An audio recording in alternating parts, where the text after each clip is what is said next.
feeling. I am just back from Grand Universe World Tour. So, yeah. Sobrang saya ng puso ko.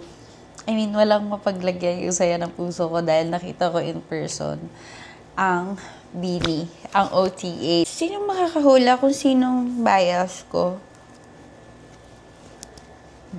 Okay, OA na tayo.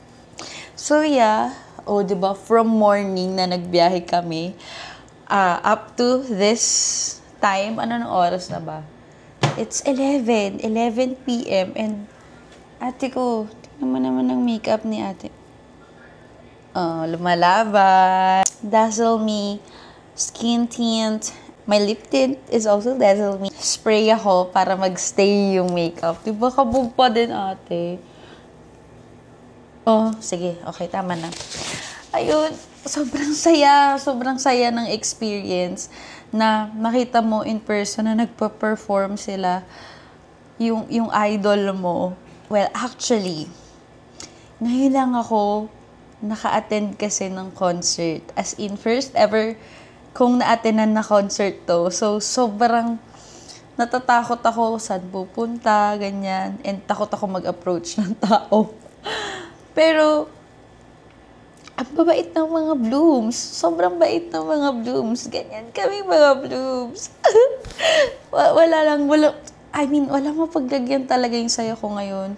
Kasi nakita ko in person kung paano sila mag-perform, ibigay yung all-out nila, excellence. Grabe pala talaga. Pag in person mo nakita yung mga idol mo, and yung bias ko, grabe ka na kulit. Hindi naman lalata na ikaw talaga yung bias ko. Monyeka, Latina, sobrang ganda. Pero inaagaw ako ni Gwen na.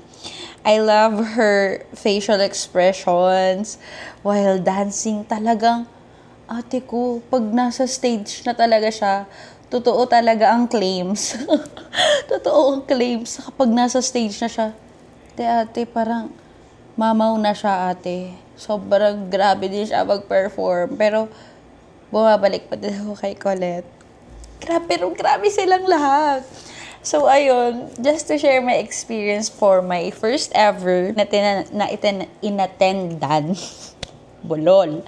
Morning, nag-travel na kami papunta dito sa ating Airbnb. Na-share ko naman sa inyo yung story about this Airbnb. Yeah. And then, nag-rest lang, lunch, and then, gates opened 2:30 p.m.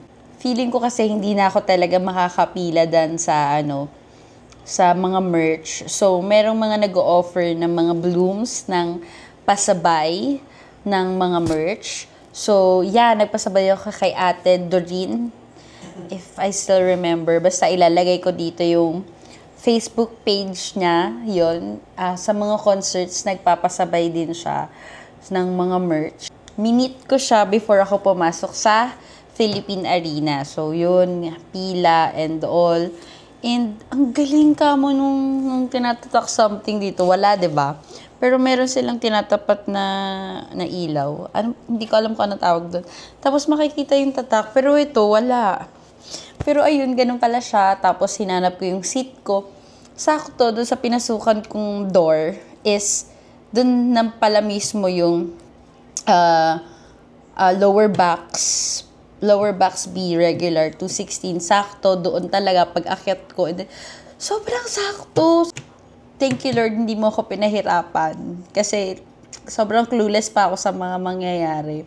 And then, yun, tapos nung nag-start, parang, gusto kong mag-video ng maayos, pero gumagalaw siya, ate ko. Gumagalaw siya talaga, kasi nga, sumasayaw ako Nakita nyo naman dun sa mga previous videos na finlash kanina. Sobrang nag-enjoy talaga ako. As in, yes, nag-video ako. But, in-enjoy ko talaga yung moment. As in, may time na talagang nakatingin lang ako ganyan sa kanila. Ay, grabe sila mag-perform. Sobrang halimaw. Like, rar. So, ayun. So, yeah, siguro i-haul natin yung merch na nabili ko. Medyo madami na kasing nag-sold out. But, nakasecure tayo na. Pakita ko na sa inyo yung pinamili ko. Huy!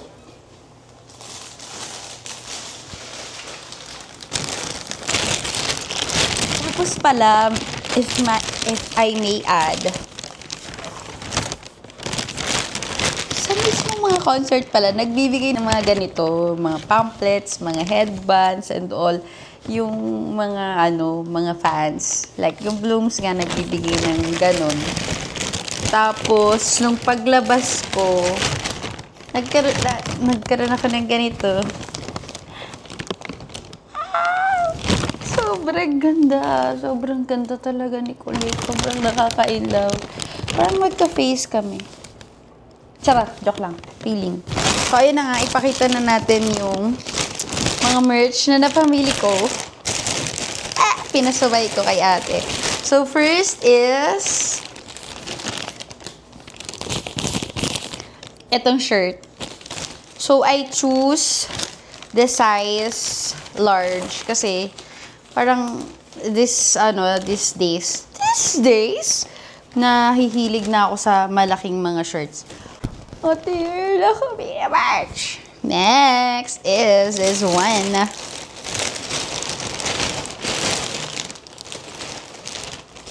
Next natin ay itong hoodie. Woo! May hoodie na ako. Yan niya. Ayan. So, ito yung sa front niya. So, ito yung sa front niya. Ayan yung Beanie logo. And then, sa likod niya ay yung mga title ng songs nila. Ayan. If you can see. Ayan. Yung mga title ng songs ng Beanie.